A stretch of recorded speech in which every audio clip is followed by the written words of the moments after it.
O-Level English video lesson on Paper 2 Non-Narrative Passage, Chinese T, and Grammar Placeholders for Subordinating Conjunctions. Lesson Objectives. In this video lesson, you will learn how to use grammar placeholders to structure complex sentences with conjunctions like although, because, and so. Apply modal verbs correctly in placeholder templates to express ability, permission, advice, or possibility. Construct cohesive recounts by replacing placeholders with contextually appropriate subjects, verbs, and descriptive phrases. Let us begin with the content first. The story of tea began in ancient China over 4,000 years ago when Emperor Shenlong accidentally discovered it as tea leaves drifted into his boiling water, creating a drink that would become central to Chinese culture. Today, tea symbolizes harmony and respect, woven into family gatherings during festivals and connecting generations through shared rituals. Tea plants thrive best in misty mountains, where rich soil, abundant rain, and cool nights create perfect growing conditions that farmers call tea mountains. Experts confirm the finest leaves grow slowly at high altitudes, seen in the terraced tea gardens of Fujian and Yunnan provinces that climb hills like emerald staircases. Harvesting tea leaves requires precision as workers handpick only the top 2 leaves and a bud before dawn, when dew keeps them fresh, moving swiftly to a rhythmic pace. 1 leaf a second, explains 3rd generation farmer Chen Lao, because rushing bruises the leaves, but waiting lets them dry out.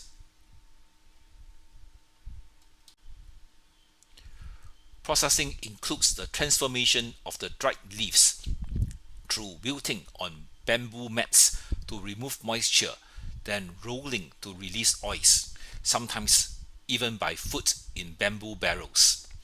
Oxidation follows, with green tea skipping this step. Oolong, a famous brand of tea, partially oxidized, and black tea, fully oxidized before final drying in bamboo baskets, seals the flavor. Some teas like pu'er undergo aging for decades in cool storerooms where microbes work magic, while master blenders combine leaves from different gardens to create balanced flavors. A perfect blend is like a choir, says expert Li Wei, where every leaf must harmonize with others. Tea brewing becomes a ceremony where water temperature is crucial. 80 degrees Celsius for green tea, boiling for black, starting with warming the clay teapot and awakening leaves with a quick rinse. Pouring water in slow circles over leaves, then waiting 2 minutes for floral notes, or 5 for deeper taste, completes the alchemy.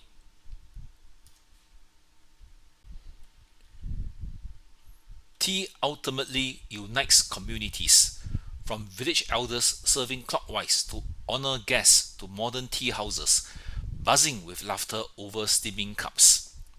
The first sip expresses gratitude, Tea Master Zhang observes, and the second forges friendship, showing how this ancient ritual continues to weave social bonds.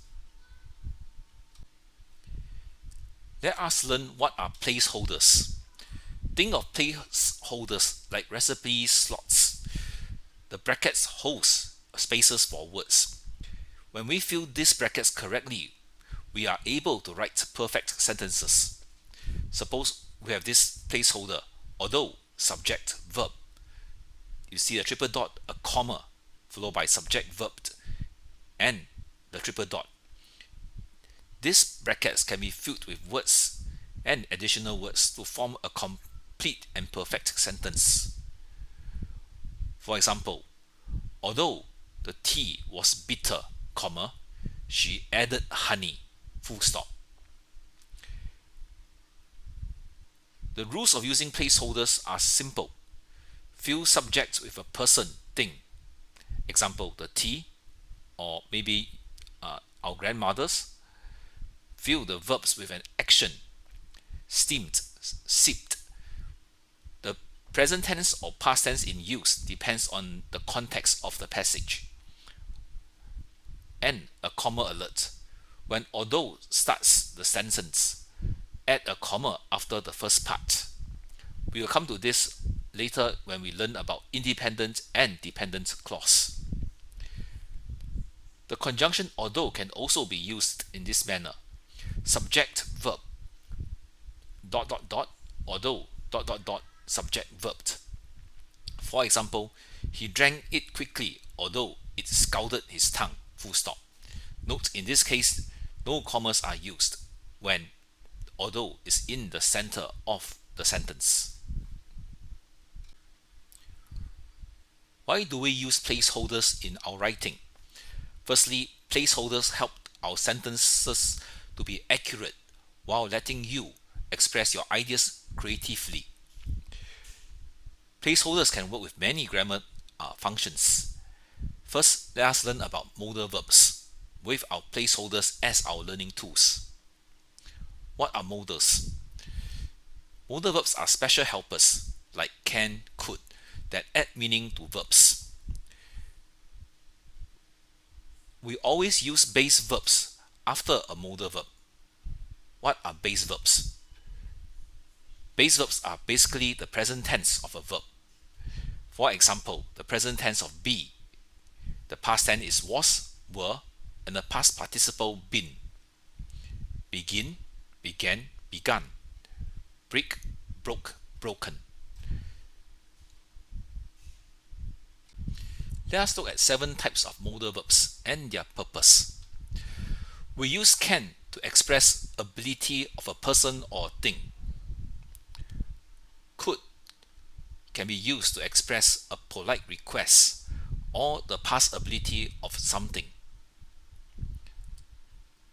Would can be used to express a habit or an assumption. Will indicates a future action. We always use should to advise someone, to give advices, or to state that this is our duty to do so. May expresses permission given or a possibility that something might happen. Might indicates that this is an uncertain possibility. Please pause the video to look at the placeholder format and the examples that comes with the placeholders. Now, very importantly, note that could is not the past tense of can. Could can be used to express a past ability. For example, when young, I could drink hot tea. But it is incorrect to say, yesterday I could drink tea. We always use the base verb drink after a modal verb. So it should be, yesterday I could drink tea, full stop.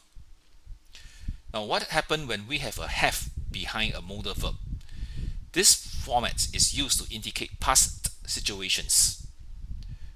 The format is modal followed by a have followed by a past participle. We use this format for past actions that didn't happen or uncertain past events. For example, I could have won the race if I could have run faster. The narrator has taken part in the race, but he did not win. Let us look at other structures that uses other types of modal verbs. Could have indicates a missed opportunity. She could have made tea but forgot. Should have indicates regret or an unfulfilled duty. For example, you should have passed the test. That means the narrator had taken the test but he didn't pass, and he could have been feeling regretful because someone advised him that he should have passed. Might have indicates uncertain past possibility. He might have spilled the tea. There is a possibility that when he drank the tea, he might have spilled the tea onto the carpet or the sofa. Take note, there's no such arrangement. Cannot have. You cannot have left the teapot empty. This is incorrect.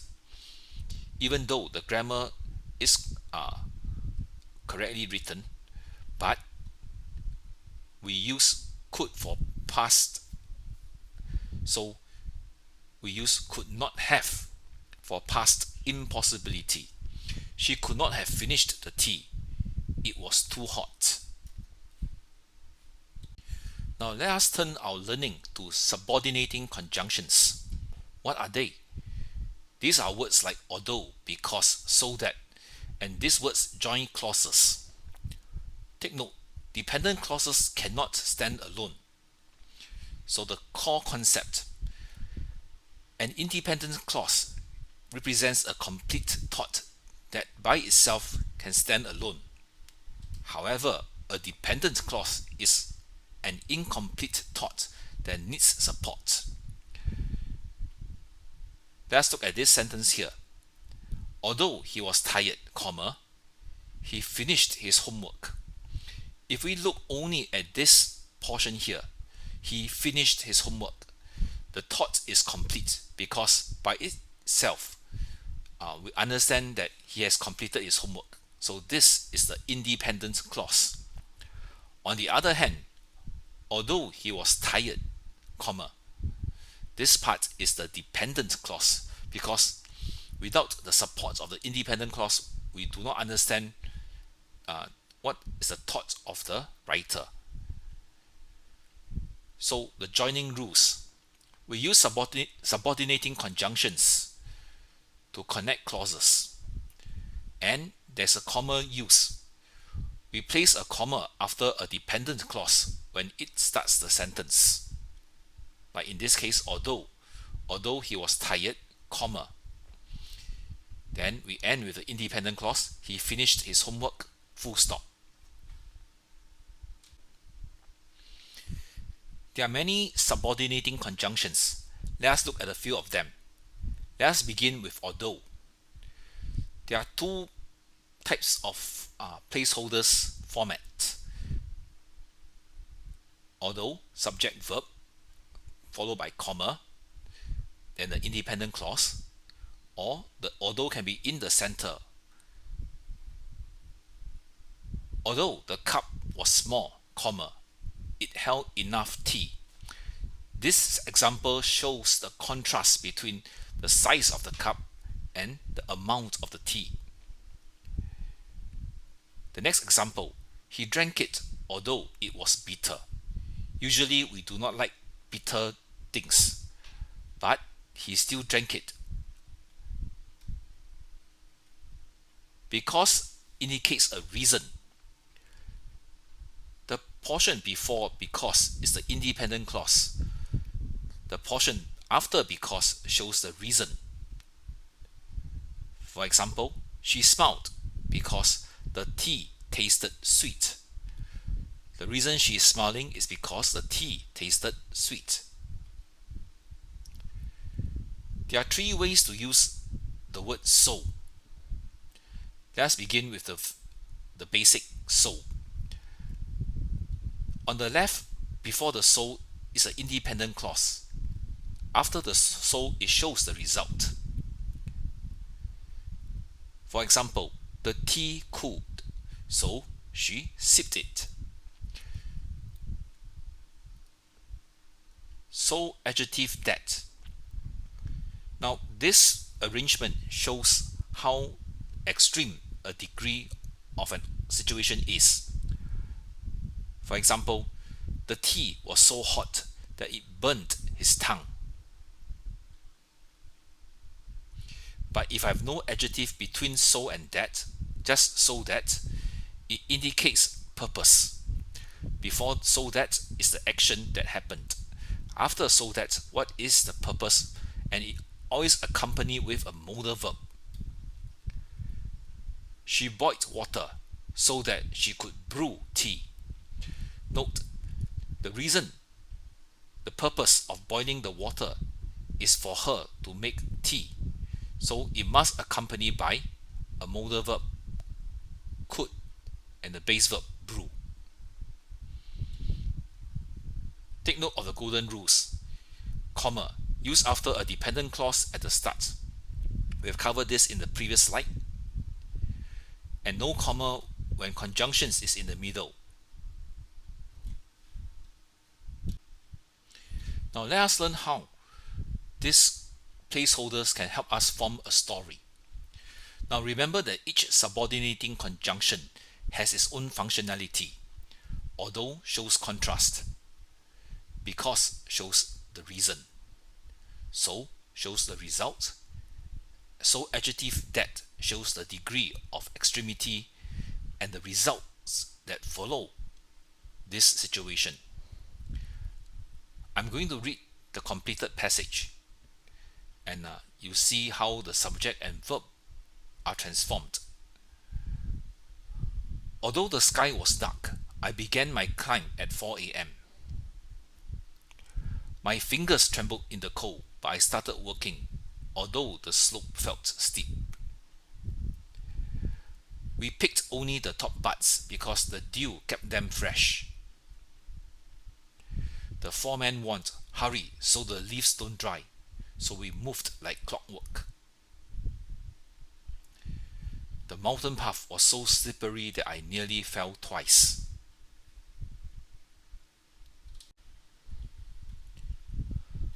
I gripped each leaf carefully so that I could avoid bruising it.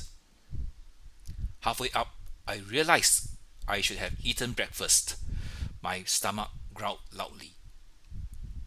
I could have missed a prime section if Cheng Lao hadn't guided me. The fog thickened and it might have rained, but we pressed on. By 7 a.m., my basket was so heavy that I paused to rest. We could not have waited longer because the sun rose, hot and fast. Although my back ached, I carried the leaves to the shed. Another dawn, another harvest done. Analyze the picture carefully. Using the placeholders for different subordinating conjunctions, write a short recount of 200 words based on the theme, the tea lady serving customers. This is the end of the video lesson. Please begin your comprehension exercises.